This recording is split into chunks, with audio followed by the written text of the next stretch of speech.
Prior to the filming of this video, all power lines were de-energized and grounded to ensure the safety of all those in and around the job site.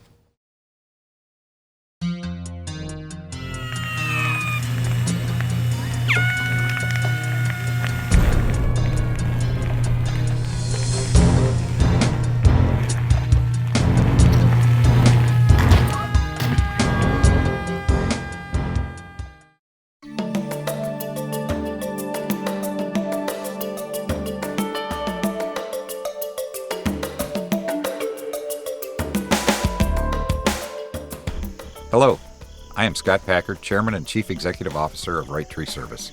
And I'm Will Nutter, President and Chief Operating Officer. As you just witnessed a few seconds ago, power lines can be extremely dangerous if you do not follow all the proper safety procedures.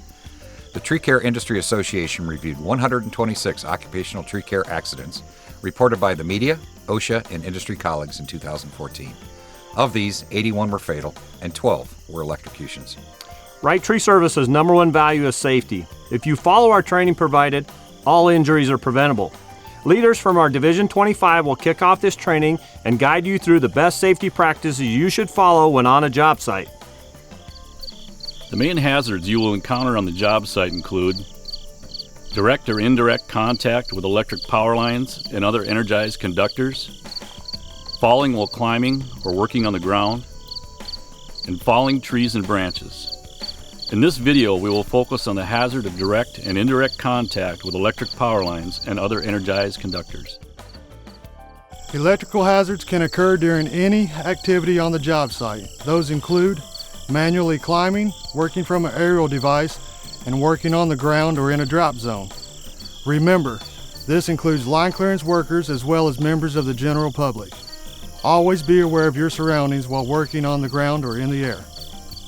As a reminder, no matter your role, you have a responsibility to keep yourself and your coworkers safe. The Wright Tree Service focus on safety is guided by our Brothers and Sisters Keeper motto. If you commit to being a Brothers and Sisters Keeper and follow the training provided, all injuries are preventable. Your main takeaway from this video should be: maintain minimum approach distance, properly maintain and store your tools, and make sure to follow the training provided. If you follow these points, you and your coworkers will go home safe. Be your brothers and sisters keeper. Stay safe.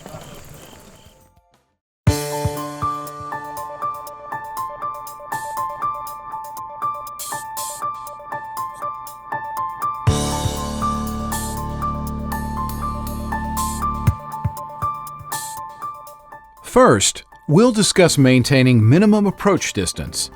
The minimum approach distance, commonly referred to as MAD, is the closest distance a worker is permitted to approach an exposed energized conductor.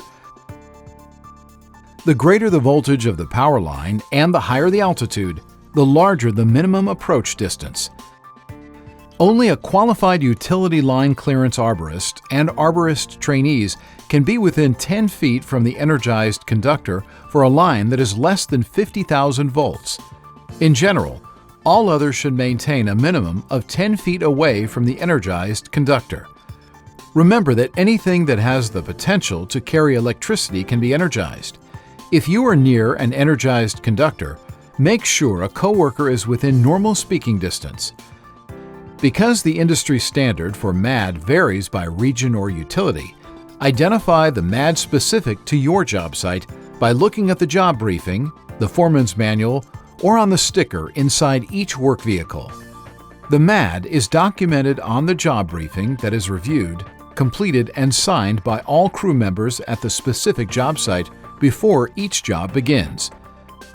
Wright Tree Service and the owner of the utility lines you're working on will determine the minimum approach distance, which will meet or exceed OSHA's assigned distances. If you cannot locate the MAD in the job briefing, foreman's manual, or sticker in your crew's vehicle, call your general foreman before you move forward. All crew members must know the MAD before starting any job. There are two types of contact, direct and indirect. Direct contact occurs if your body touches an energized conductor. If direct contact is made, electrical current flows through your body, resulting in an electrical shock.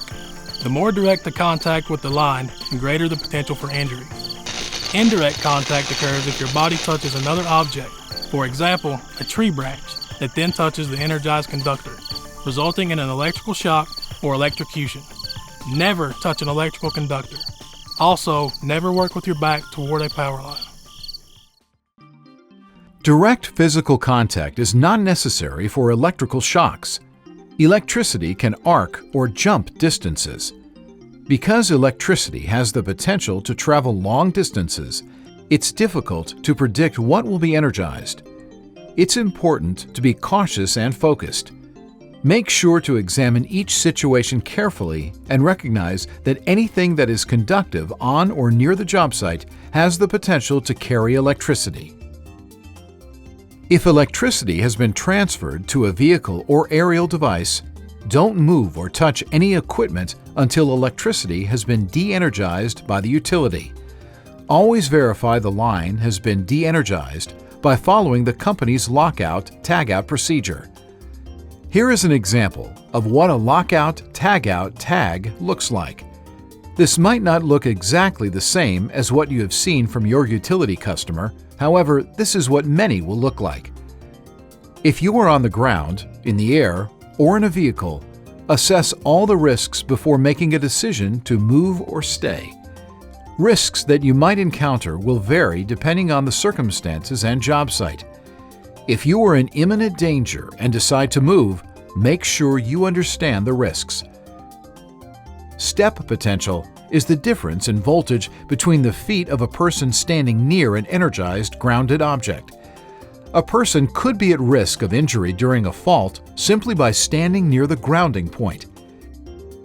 If you are in imminent danger, you may elect to move in order to reduce the chance of shock or electrocution. It is recommended to shuffle step or hop away from the energized source. You should only elect to hop or shuffle if you are in imminent danger. It is Wright Tree Services practice that employees are not allowed in the cab of the bucket truck when an aerial basket is aloft. If you are in the cab of the truck, you and your coworker are unable to see one another. Therefore, your chance of shock or electrocution is greater. Always be aware of where your coworkers are and make sure there is always two-way communication. Whether you experience direct or indirect contact, they both can result in shock or death. Stay focused and take your time. Taking shortcuts can result in an outage, shock, or even electrocution. Outages are near-miss fatalities, and there are several ways one can occur. An outage occurs when an object interferes with the flow of electricity, either by power interruption or by breaking the line. Outages can occur by a branch or tree striking the line, or equipment or tools coming into contact with the line. Always pay attention to your surroundings and don't just focus on one object. Also, make sure to use a spotter when the boom or any object is 10 feet or closer to the power lines. While pruning, your natural reaction may be to grab for the falling limbs, but it's vital that you do not reach for the limbs to avoid indirect contact in the chance that the limb hits the line as it falls. Stay safe. Minimum approach distance is not just the distance from the person to the conductor, but is also the distance from the end of any conductive object to the nearest conductor. Make sure all your tools are properly maintained. Poorly maintained non-conductive tools can become conductive tools. A conductive tool will conduct electricity from the source to the user. A ladder should never be considered a non-conductive tool. A properly maintained non-conductive tool does not transfer electricity from the sources to the user. When using an aerial device, remember they can conduct electricity. Make sure you inspect all tools for cleanliness and defects before you start any job. Tools shown here are conductive and should not be used within the minimum approach distance. If a branch is within the minimum approach distance, only a non-conductive tool can be used. If you find a broken or defective piece of equipment, report it immediately to your general foreman. For example, your bucket and bucket liner in aerial lifts should be clean, dry, and free of cracks. By using and maintaining proper tools on the job site, it can help prevent indirect contact with electrical conductors. Several types of injuries are related to electrical hazards, but if you follow the training provided, you can avoid them. As a rule of thumb, treat every line as energized, whether it is downed or not.